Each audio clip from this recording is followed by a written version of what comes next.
Kok kalau boleh tahu kakak pun kriteria tuh bagaimana? Siapa tahu kita bisa kan? Wah, pas aja. Bisa jadi teman toh. Jangan tembak-tembak langsung pas. Bisa jadi teman Iya, kakak. iya. Aduh. Wah, ini kita lebih banyak melucu asli sumpah. Kalau saya pribadi ya jujur memang agak pusing juga. Karena saya pikir kita sudah banyak kerja di Dapur. dapil, toh. Tiba-tiba dirubah, akhirnya kita kerja baru juga. Tapi saya pikir bukan cuma saya yang pusing, saya pikir semua juga pusing. Jadi- Termasuk caleg juga Betul. bukan anggota dewan aja. Saya pikir kita semua pusing karena caleg yang lain juga sudah banyak yang promosi-promosi di wilayah yang harusnya dia punya dapil dulu, cuma sekarang dia berubah begitu.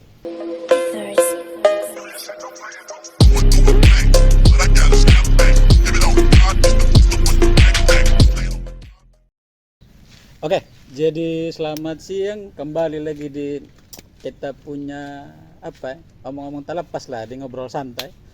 Jadi kalau kemarin kita yang terakhir kita ada ajak Michelle, seorang makeup artist, sekarang ada 2 orang begitu. Tapi yang pasti yang dia punya tamu cuma 1 orang aja, Eston saja. Kalau ini kita kasih kenal, selama ini kan saya sendiri yang bawa apa ya, obrolan podcast. Tapi hari ini ada istilah bilang co-host ini. Jadi mungkin akan muncul sekarang ada Pasya, terus mungkin ada apa ya, lebih seru aja tidak cuma laki-laki. Kalau ada cewek-cewek ini kayaknya menarik ya. Iya. Wih, kejangka aku kita kata aku gitu. Tuh ada. Oke, Betul. jadi ini ya tenang, ini minuman tidak disponsor, ini kebetulan karena panas ya, jadi ya senang aja minum ini, cocok kayaknya yang dingin-dingin ini. Ini sudah ada Yaston, dia seorang anggota dewan dan ini mau lanjut perkenalan diri, tapi jangan terlalu panjang-panjang aja kan. Nama aja ya berarti. Nama, status, usia gitu. Oi. Ini apa nama podcastnya? Ngobrol santai. Ngobrol santai. Oke, selamat siang apa ya? Viewer Asik. ngobrol santai. Perkenalkan, nama saya Yeston Umbulapu Puratanya. Umur sekarang jalan 30. 29 aslinya, cuma jalan 30. Berapa bulan lagi 30 sudah. Terus kalau status apa dulu nih? Status Suami Pekerjaan. istri atau status pekerjaan saya kebetulan sekarang di anggota DPRD Kabupaten Sumba Timur. Periode 2019-2024. Sekian. Ya kalau jujur ya, kalau kita jalan di pasar atau nongkrong di kafe atau di mana atau duduk di dermaga lama, ya jarang orang tahu kalau Yaston ini seorang anggota dewan. Soalnya tampilannya kayak begini sudah santai sekali. Saya bukan promo atau bilang akhirnya Yaston ini sebagai sosok yang apa, tapi ya begini sudah punya gaya. Dan kebetulan saya kenalnya sudah cukup lama, dari 2017 atau 16 ya. 17. Pas beliau masih di Jogja. Jadi kita langsung ke pertanyaan awal. Yaston ini sudah hampir sekitar 4 tahun ya. Jadi anggota dewan, terus beliau naik di sekitar usia 26 atau 27 artinya. Iya, sekitar itu. Itu selama hampir 4 tahun tuh sebagai anggota dewan yang masih muda. Mungkin apa ya, cerita-cerita lah pengalaman yang ringan-ringan ya. Serius kita di sosial media store banyak tiap hari akun palsu, akun asli yang ngomong politik. Serius capek juga kalau tarung berat-berat. Dan pertanyaannya berat. Tapi dijawab dengan ringan Iya, kayak iya, begitu. iya. Tapi jangan perasaan. omong.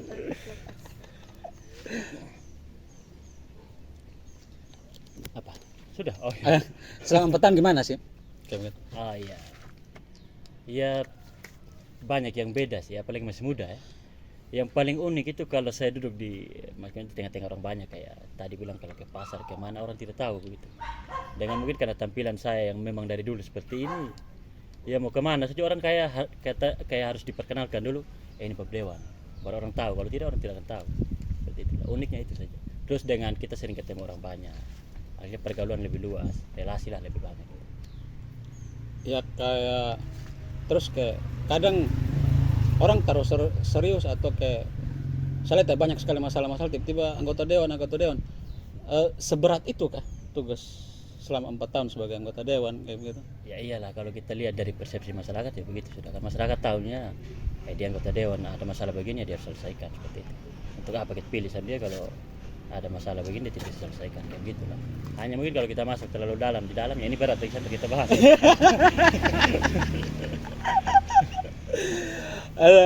Oke, jadi kita lanjut. Ini mungkin tidak cuma saya yang bertanya nih. Kalau ini kita ngomong ini kan memang karena masih muda ya, jadi kita lebih santai-santai kayak begitu. Mungkin ada apa yang kamu mau tanya kayak? Oh ada. Woi ribut, jarang. Lanjut. Oke, kakak masih jomblo. Ini Banyak pertanyaan kunci nih. Ini harus banyak yang dengar nih. kok kalau boleh tahu kakak pun kriteria tuh bagaimana? Siapa tahu kita bisa kan? Woi pas aja ini. Bisa jadi teman toh. Jangan tembak langsung pas. Bisa jadi teman kakak. Aduh. Woi ini kita lebih banyak melucu asli sumpah. Enggak mau jadi teman. Kuncinya dia ada mau tanya, masih jomblo tidak nih? Masih jomblo tidak. Sekarang iya sih. Masih. Oh iya. Bisa. Kemarin tidak, mungkin sekarang masih. Bisa jadi teman. Tapi Bagi nomor WA kak, bagi nomor WA. woi, tumben kali ini banyak bis dengan truk. Tidak, tapi kayak saya rasa kita akan tanya lebih serius di belakang-belakang ya, tapi sekarang kita tanya yang ringan-ringan gitu. Saya rasa menarik ketika pas saya tanya gini masih jomblo tidak. Bagaimana sih maksud anggota dewan gaji orang bilang puluhan juta nih kayak gitu. Terlalu banyak kriteria kok atau memang jodoh belum datang. atau sempat jaga jodoh orang? Iya, itu lebih parah. Tidak, kayaknya memang belum ada jodoh saja kayaknya. Kalau kriteria saya tidak terlalu, namanya kita sudah dewasa, tidak yang aneh-aneh dia soal kriteria. Kalau dulu kan harus begini harus begitu, kalau sekarang kan sudah kayak kadang sudah pas lah jodoh di tangan Tuhan. Dan lepas tangan keluar 30. Jadi kayak apa? Kita agak serius sedikit. Karena masalah pas waktu Yeston duduk ini banyak yang bilang kayak dia masih muda kayak begitu nah. Yang kita pengen tahu sih kayak basi sih, klise sebenarnya. Motivasi awal sih kayak begitu. Akhirnya kayak tiba-tiba blang Yeston Mbulapa pura tanya tuh caleg waktu itu di 2019. Motivasi awal apa sih kayak begitu? Berat sih ini. Tidak, jadi begini. Saya kan selesai kuliah itu 2017 lah itu. Tapi selama kuliah itu kan saya aktif sekali di organisasi waktu itu. Ya kayak dulu kalau di Jogja sering lah kalau ada kebijakan-kebijakan dari pusat biasanya. Kalau kebijakan kayak kenaikan BBM dan lain-lain zamannya SBY dulu, saya sering ikut demo, sering ikut diskusi dengan teman-teman mahasiswa orang. Ya akhirnya muncul pemikiran waktu itu, ya kayaknya saya pulang nih saya harus jadi kayak begini. Nanti saya bisa jadi orang yang bisa kontrol ini kebijakan pemerintah seperti itu. Terus pulang ya, pas pulang saya coba diskusikan ke keluarga juga ya puji Tuhan waktu itu dukung saya punya keputusan, akhirnya saya maju begitu. Tapi persoalan saya muda atau tidak, saya pikir ya kita hari ini harus kasih kesempatan juga buat orang muda atau bukan cuma saya begitu, teman-teman muda yang lain juga begitu. Tapi sempat ada bahasa-bahasa miring terus. Itu banyak. Walaupun saja kedengar, kita ikut proses waktu Itu banyak. Apalagi kalau maju politik tuh beda kalau kita berkarya di tempat lain mungkin orang kalau politik kan begitu sudah. Mau tua atau muda tetap saya ada bahasa-bahasa miring, isu-isu miring tetap. Ya mungkin salah satunya lah. Ya kayak black campaign lagi istilah dari lawan politik lah istilahnya. Kayak apa sih pilih anak kecil belum tahu apa-apa, mungkin cuci pakaian sendiri saya belum bisa, kayak begitulah. Kalau bahasa Sumba ada yang bilang apa dia punya bahasa begini, mungkin orang mengerti nanti kalau orang Sumba yang dengar ya. Enggak ada pepindi anak ada barawongan dulu, maksudnya anak-anak yang masih yang belum bisa makan sirip pinang lah istilahnya, yang masih terlalu muda sekali gitu, yang masih belum bisa apa-apa lah kayak begitu. Ya itu ya salah satu yang sering kita dengar. Terus dompleng dari nama besar orang tua lah dan lain-lain lah. Itu ya kalau kita omong sebentar terlalu banyak gitu. Iya. Wah ini tapi setelah proses hampir 4 tahun tentunya ada upaya untuk apa ya, kasih tunjuk ke masyarakat bahwa bahasa-bahasa itu tidak terbukti akhirnya. Oh iya, jelas. Dan itu bukan cuma pas duduk saja. Saya pikir pada momen-momen kampanye yang lalu juga saya sudah kasih tunjuk bahwa ya yang orang ngomong ini salah tentang saya begitu. Keliru lah kira-kira. Jadi kalau orang bilang memang saya tidak tahu apa-apa, saya kira saya sudah banyak kasih tunjuk yang lalu begitu. Saya sempat bikin komunitas, saya sempat bikin banyak kegiatan apa waktu itu ya, kayak donasi dan lain-lain lah. Dan saya sempat bentuk komunitas FKPK dulu di Kawangu. hanya setelah COVID kan dia Turun vakum lah. sampai sekarang. Oke, lanjut Pas ya. Yang serius-serius, suara besar Pas ya. Kita rekam ini kok suara Pas Oke. kecil. Kok kayak tiba-tiba Pas ya masuk di kamera, ini sumpah sopan. Wih kakak salah. Betul. Saya dengar dulu kakak sebelum jadi anggota dewan sempat jadi dancer kok. Iya. Oh iya, Coba betul. cerita sedikit dulu. Betul. Saya dulu tertarik dengan dance memang waktu SMA. Waktu masih sekolah SMA, SMP, SMA lah. Ya.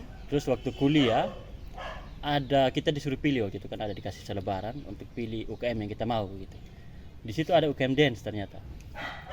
Nari apa namanya? Nari modern, tari modern namanya. Saya coba ikut lah waktu itu.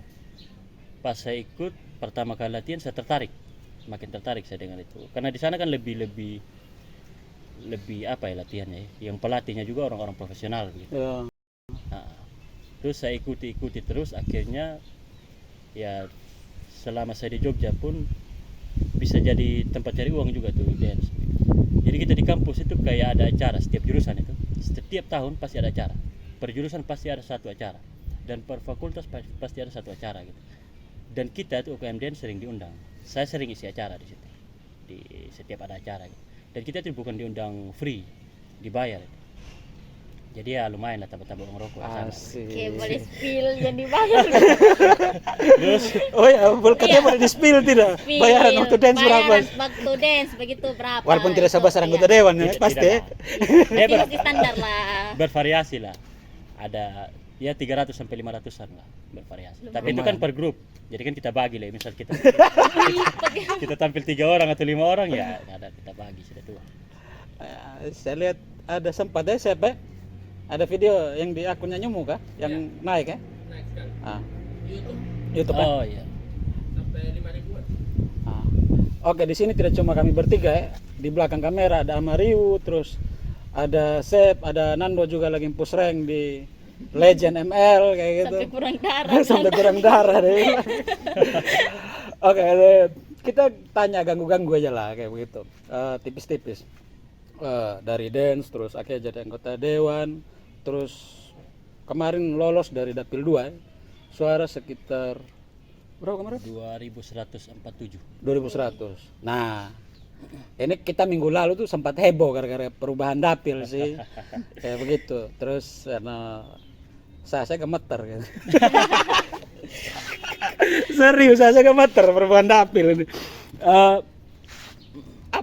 Respon tipis aja lah atau bisa panjang tapi tidak perlu tebal-tebal kayak begitu. Ini tiba-tiba Pandawai sudah jadi masuk kayak Canberra. kayak Canberra kayak begitu dapil yang dulu awalnya dapil 2 tuh. Pendapat sih kayak gimana? Kalau saya pribadi ya jujur memang agak pusing juga. Karena saya pikir kita sudah banyak kerja di dapil toh. Tiba-tiba dirubah, akhirnya kita kerja baru juga.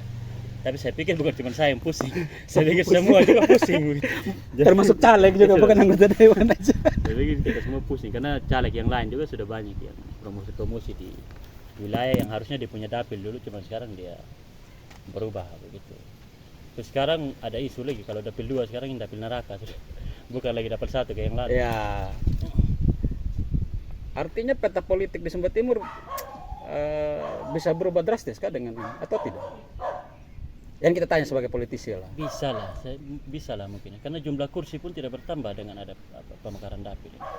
Kalau dia bertambah jadi 35 mungkin ya bisa tidak terlalu banyak berubah. Karena sekarang kan cuma 6 satu dapil. Ini kan bisa dihitung sudah siapa-siapa aja lagi nanti yang duduk. Satu dapil Anda menuai semua pikiran Itu gitu. loh. Dan kayaknya hampir 5 dapil yang baru ini kayaknya pasti ada anggota dewan tetap Iya. ya. Dan kita repotnya di Pandawai Canberra ini ada 7 orang incumbent sekarang yang maju. 7 orang ya. 7 orang. Sedangkan kursinya cuma 6. Jadi mau tidak mau satu tuh harus relakan dia punya kursi. Nah, Itu baru incumbent, belum yang baru. oh ya pas ya kan di Canberra aja pas ya. Iya. Iya dong. Tahun depan baru saya coblos toh. Oh, tahun depan sudah bisa coblos. Sudah. Sih mau 17 tahun saya. Untung ke 17. Iya, sutu. Oh, dapat KTP. Bulan? Bulan apa? April. Oh. Tidak dapat. Oh, ternyata. Bulan April tahun ini dia 17 dia. Oh iya. Oh, dapat. Agustus suara KTP, nanti kita atur. Iya. Ada kok mas tanya tidak? Oh ada, Mas ada. Selamat tanya.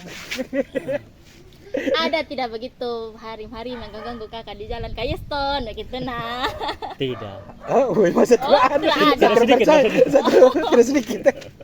Ada. Nggak mungkin kalau ketemu di jalan Kayeston. Tapi tunggu, sebelum Keston, menurut kalian kayak ada anak muda, anggota dewan, gaji puluhan juta, menarik tidak sih? Menarik, Oh, sangat menarik. Cepat sekali kata menarik. Bukan maksudnya kan menarik untuk jadikan teman tuh. Asik. Oh, contohnya begitu sama. Pas saya 17 sudah ya. 17, kayak begitu, tenang. Ya, Jadi Masih bukan panjang di bawah umur. perjalanan. serius, akhirnya ini kita benar-benar melucu di sini, santai seperti dia punya tajuk. Memang kalau ada teman-teman berharap bahwa ketika kita mengajak Keston dia akan kampanye terkait politik apa semua serius-serius, tidak. Ada apa? Bahwa podcast ini sebenarnya ngajak bahwa terkadang kita orang apa ya, orang-orang di bagian timur terlalu melihat ke barat sosok inspirasinya. Padahal sebenarnya ada banyak-banyak orang di sekitarnya kita yang bisa dijadikan sebagai bahan teladan, bahan cerita dan inspirasi kayak gitu. Makanya ruang ini yang saya pakai untuk ajak orang-orang tersebut, salah satunya Eston. Dan saya lanjut lagi. Kalau tadi pas ada ngomong hari mengganggu, pas saya yakin pasti ada lah ya. Pasti banyak kakak. Aduh, saya terragu lagi. Asli kerja Kayeston. Nanti saya buka DM Instagram ada. Oh boleh juga, Instagram juga boleh. Ya apa? Tapi kan situasi hari ini kan berbeda dengan 2019 ya.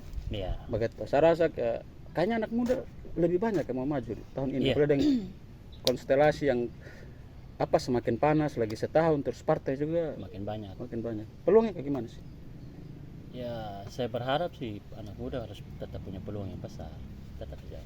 Hanya kan ya kalau kita lihat situasi hari ini ya, memang dominasi orang tua juga masih terlalu banyak sih kalau kita lihat. Hanya kan saya tetap berharap saja anak muda tetap harus ada lah di atas di gedung DPR. Ano apa? Ya sekarang tadi kita lupa jelaskan, minta maaf dari depan. Dia ini mewakili Partai Golkar. Dia salah satu anggota fraksi Partai Golkar yang duduk di tahun 2019, terus sekarang apa sekretaris di komisi Saya wakil ketua Komisi A. A. Itu tugasnya apa sih? Komisi A itu di bagian pemerintahan. Dia bermitra dengan ini sih. Kayak BPMD, Garsipan, Dispenduk, gitu lah. Infocom. Oke, ada. Nah, salah satu tantangan sebagai anak muda di DPR nih, kan banyak pemain lama suhu-suhu nih, yang senior nih, begitu. Bagaimana sih bangun hubungan dengan mereka? Apalagi di Golkar tuh ada abah mereka. Abah senior. Tidak, kalau kita di internal partai ya mau tua mau muda kita tetap akrab sih saya lihat. Kalau di internal partai.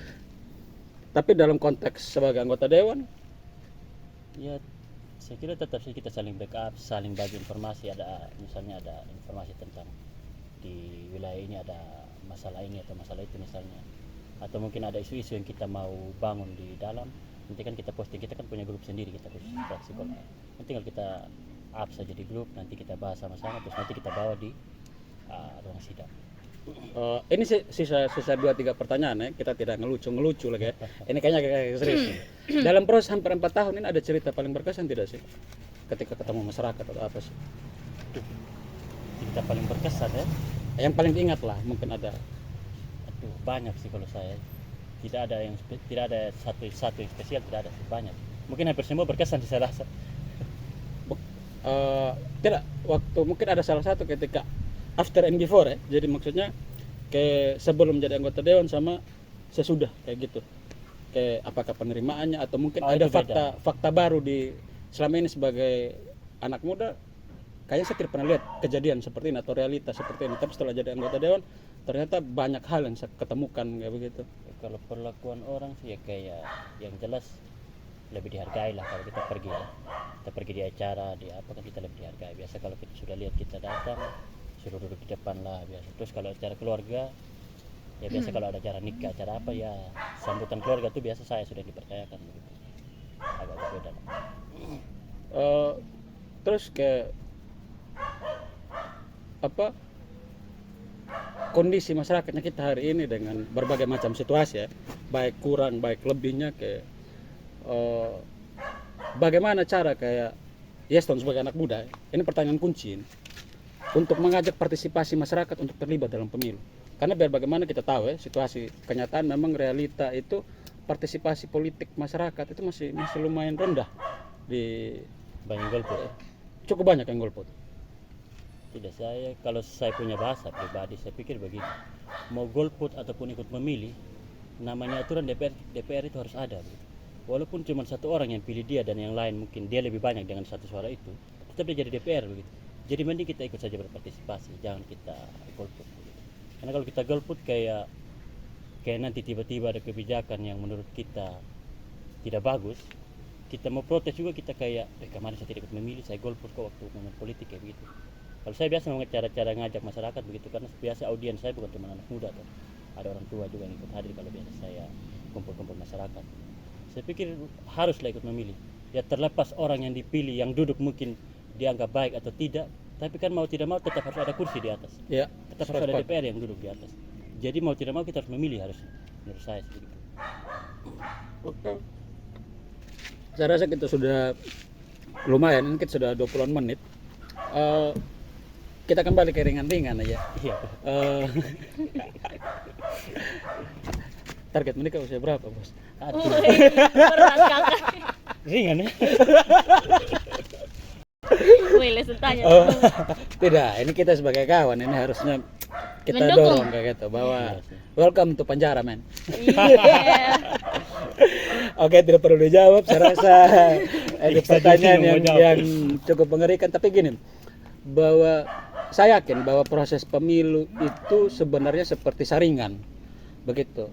Dan mereka yang melakukan saringan itu ada di masyarakat. Tinggal masyarakat menyaring sebenarnya siapa-siapa sih yang cocok, yang mungkin seirama atau punya kedekatan emosional atau kedekatan apa ya, persepsi atau isu yang dibangun, sehingga mereka bisa dipilih. Ya ketika terpilih di atas, ya kita tidak akhirnya kalau mau mengeluh jangan terlalu banyak ngeluh di sosmed lah.